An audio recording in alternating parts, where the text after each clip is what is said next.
Nous sommes nombreux à nous engager en tant que citoyens ou en tant qu'organisme, que ce soit dans la santé, l'éducation, l'écologie, la vie des quartiers, la discrimination, la lutte contre la discrimination et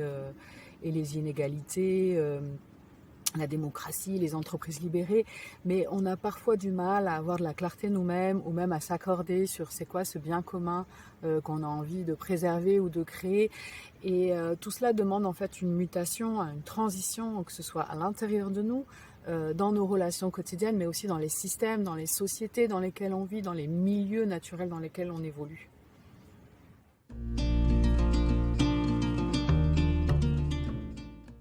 Marshall Rosenberg, le fondateur de la communication non violente, disait que la CNV est une posture de paix, une recherche au niveau individuel, à l'intérieur de nous, interpersonnel, avec les autres, dans notre quotidien, et au niveau des systèmes. Et le fait de mettre l'accent sur les systèmes en CNV, ça permet vraiment de mesurer comment je peux passer de mon intériorité et mon action personnelle à un changement collectif, social, systémique, de groupe, que ce soit dans les systèmes sociaux ou que ce soit dans les systèmes naturels ou socio-naturels.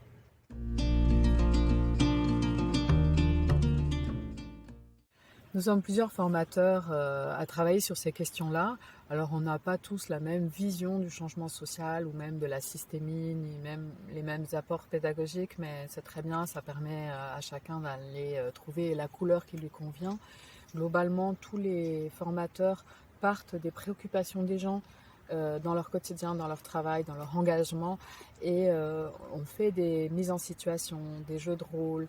des exercices verbaux ou non verbaux, en binôme, seul, en grand groupe, et ensuite il y a un débriefing pour vraiment saisir l'essence de ce qui a été vu, puis des petits apports théoriques. Donc c'est vraiment un apprentissage par l'expérience et par la prise de conscience.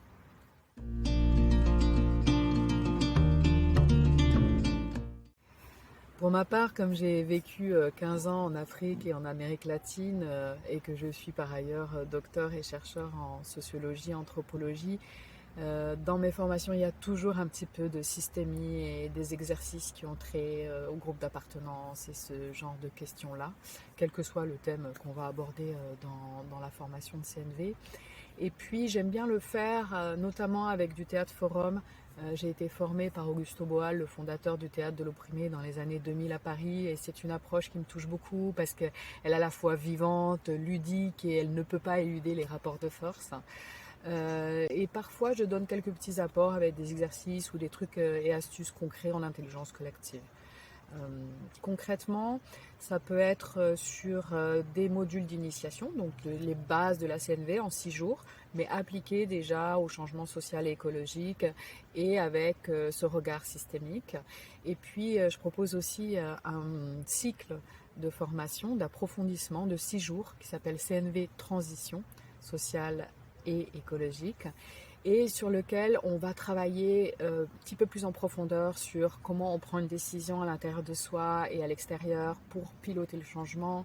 Ensuite, sur le deuxième module, on va travailler vraiment beaucoup plus sur les questions d'interculturalité et de dialogue d'un groupe d'appartenance à l'autre. Et sur le troisième module, on va vraiment travailler plus sur les questions de pouvoir et de s'ancrer dans une manière de créer du pouvoir avec, qui va permettre de créer une coopération plutôt consciente.